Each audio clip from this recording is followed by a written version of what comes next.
Tehran's latest Shahed drone incident near a US aircraft carrier has underscored a paradox of modern warfare.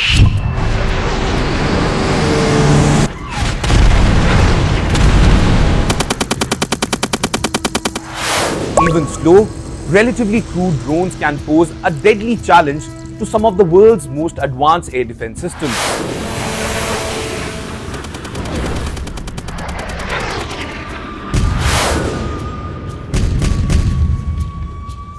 First, let's understand what exactly happened.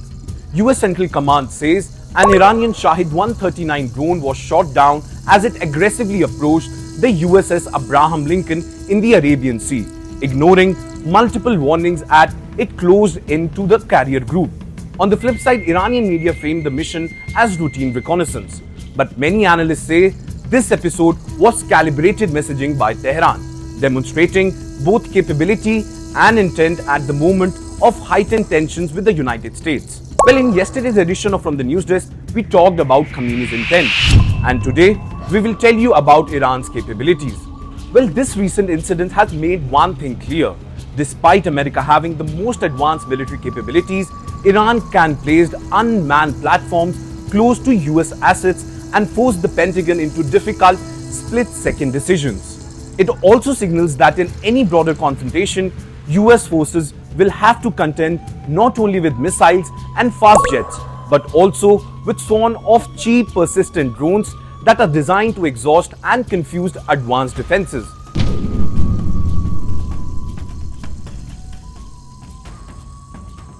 Let's talk about the Shahed family of drones. From Shahed 129 reconnaissance platform to strike-oriented Shahed 131 and Shahed 136 kamikaze systems is reshaping the threat environment from the Middle East to Ukraine. Designed to be cheap and expandable, these unarmed vehicles rely on mass deployment and persistence, not speed, to challenge Western and allied air defenses. The Shahed 136, perhaps the best known member of the family, is a long-range one-way attack drone, often described as poor man's cruise missile.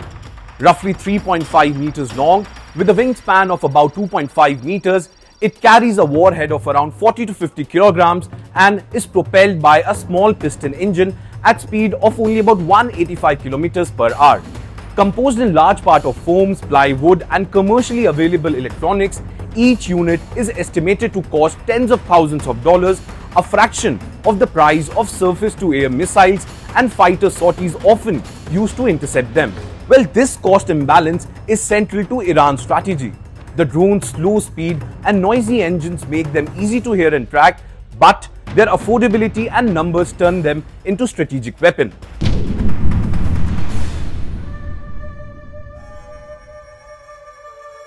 Now, military analysts describe Shahed salvos as tool to saturate and clutter air defense networks, forcing defenders to make hard choices about where to allocate limited high-end interceptors. Launched from simple rails, trucks or containerized modules, the drones can be fired in very large numbers within a short time window and programmed to fly low and spread across multiple approach routes before converging on selected targets. Well, there are multiple real-world examples of how this strategy sort of works.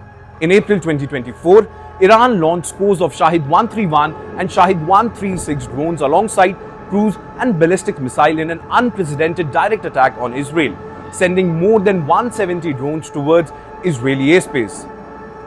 While most were intercepted by Israel's air defense, however, the operation illustrated how mass slow-moving drones can stretch radar coverage and interceptor inventories even against one of the world's most sophisticated air defense systems.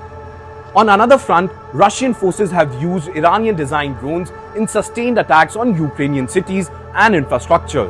Well, as loitering munitions, these kamikaze drones can circle above an area, collect basic targeting data, and then dive on command, blurring the line between surveillance and strike.